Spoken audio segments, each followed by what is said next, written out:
வணக்கம் நண்பர்களே, நான் சுதர்ஷினி.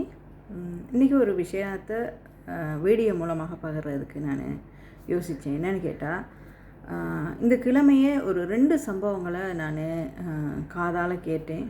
உண்மையிலேயே அது ரொம்ப நெருக்கமான 2 ஊர்களுக்குள்ளே நடந்த சம்பவம். 2 சம்பவம்.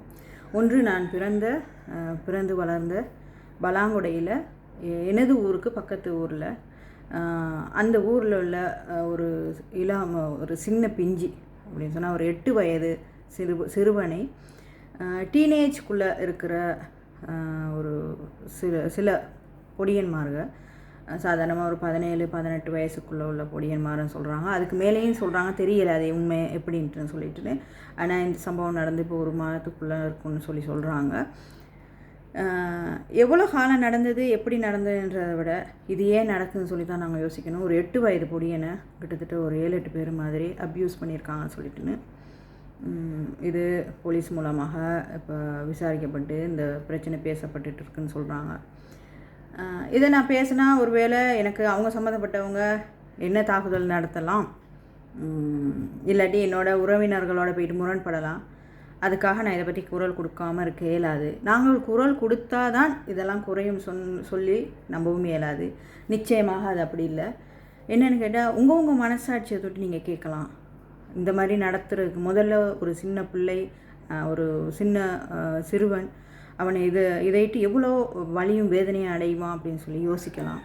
இதைட்டு அவனுடைய மனநிலை மற்றும் உங்களுடைய மனநிலை, அவங்க வீட்டார்களின் மனநிலை இதுகளெல்லாம் நீங்கள் சற்று சிந்திக்காமல் இவ்வளவோ செய்கிறதுக்கு முதல்ல உங்களுடைய மனசாட்சியை தொட்டு கேளுங்க. அந்த அப்பாவி உயிர்களை இவ்வளோ சித்திரவதை செய்கிறதுக்கு மூலம் கொஞ்சம் கேளுங்க. இது 2 சம்பவம் இந்த கிழமைக்குள்ளே நான் கேள்விப்பட்டதுக்கு பிறகு தான் எனக்கு இதை 2 சம்பவம்லாம் இதுக்கு முதல்ல ஒரு பிக்குவின் பிரச்சனை, அங்கிட்டு பதோல லிந்துல சைட்டில் உள்ள ஒரு பிரச்சனையை நான் வாசித்தேன். 13 வயது சிறுமியை 40 வயதுள்ள ஆண் ஒருவர், 2 பிள்ளைகளின் தகப்பன், கற்பமாக்கின ஒரு கதை உண்டு. இதெல்லாம் கேட்க இப்போ நான் அதே மாதிரி திருகோணமலையிலையும் நான் குறிப்பிட விருப்பப்படலை. எனக்கு கேட்டால் அது ஒரு கம்பெனி சம்மந்தப்பட்ட ஒரு விஷயம், அதனால் அது பேர் சொல்கிறதுக்கு எனக்கு முடியாது. கட்டாயம் அவங்களும் சில நேரம் இந்த காணொலியை பார்க்கலாம். திருகோணமலையிலையும் ஒரு பெண் பிள்ளை தொழில் புரியும் இடத்திலிருந்து அவர் தங்கியிருக்கும் வீட்டில் சென்று குளித்து கொண்டிருக்கும்போது அந்த பெண் பிள்ளைக்கு பாதுகாப்பு இல்லாத ஒரு சூழ்நிலை அங்கே ஏற்பட்டிருக்கு. என்னென்னு கேட்டால், அந்த பெண் பிள்ளை குளித்து கொண்டிருக்கும்போது செல்ஃபோனை வச்சு வீடியோ எடுத்துருக்குறாங்க. அப்போ அப்படின்னு சொன்னால் வெளியிலேருந்து யாரோ வந்து வெளியிலேருந்து பாத்ரூம் ஜன்னல் வழியாக போனை வச்சோ எப்படியோ கேமராவில் வீடியோ எடுத்து அது ஒரு பெரிய பிரச்சனையாகி இருந்துச்சு. பெரிய பிரச்சனை என்னவோ தெரியாது, ஆனால் சமூகம் சார்ந்து பார்க்கப்படும் போது அது பெரிய ஒரு மோசமான ஒரு பிரச்சனை தானே இது. இந்த சமூகத்தில் பெண் பிள்ளைகளும் சரி, சிறு ஆண் பிள்ளைகளும் சரி ரொம்ப பாதுகாக்கப்பட வேண்டிய ஒரு வருங்கால இளையோர் சமுதாயம். அவங்களுக்கு ஒரு பாதுகாப்பே இல்லைன்ற யாருக்குமே இப்போ ஒரு பாதுகாப்பற்ற ஒரு சூழ்நிலை இருக்கும் பொழுது இதை எல்லாரும் குரல் கொடுத்து மட்டும் போதாது. அவங்கவுங்க மனசாட்சியை தொட்டு கேட்கணும்.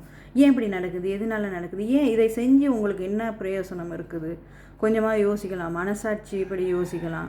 அவர்கள் வீட்டில் உள்ள பெற்றோர்கள் அந்த பிள்ளைகளை ஒழுங்காக வளர்க்காததா, இல்லைன்னு சொன்னால் அதுகள் கைக்குள்ளே தவழ்ந்து கொண்டிருக்கும் இந்த தொலைபேசி எனும் தொல்லைபேசி, அதன் வழி இவர்கள் இதுகளை கற்றுக்கொள்கிறார்களா, இல்லை சமுதாயம் இதுக்கான வழிவகுத்து கொண்டு இருக்கிறதா, அதெல்லாம் தெரியாது. தயவுசெய்து இதுக்கான தீர்வுன்ற உங்கள் கையில் தான் இருக்குது. ஒவ்வொரு தனி மனிதன் கையில் தான் அது இருக்குது. அவர்கள் யோசித்தால் கட்டாயமாக இந்த மாதிரி ஒரு விஷக்காற்றை நாங்கள் சுவாசிப்பது மட்டுமல்ல, விஷக்காற்றை வெளியேற்றுவதையும் தவிர்க்கலாம். தயவுசெய்து யோசிங்க. சின்ன சின்ன பிள்ளைகளை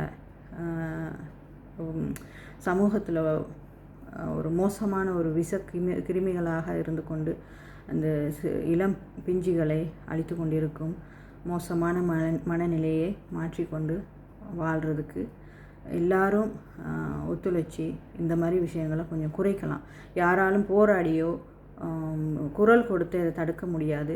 அவரவர் மனசாட்சிப்படி கொஞ்சம் யோசித்து சிந்தித்து மனசாட்சிக்கு விரோதம் இல்லாமல் இந்த விஷயத்தை நீங்கள் கடவுளுக்கு நீதியாகவோ இல்லை கடவுள் நம்பிக்கை இருக்கோ இல்லையோ, இல்லை உங்களுடைய மனசாட்சிக்கு நீதியாக நீங்கள் நடந்து கொண்ட இந்த மாதிரி விஷயங்கள் தவிர்க்கப்படலாம் என்று சொல்லி நம்புகிறேன்.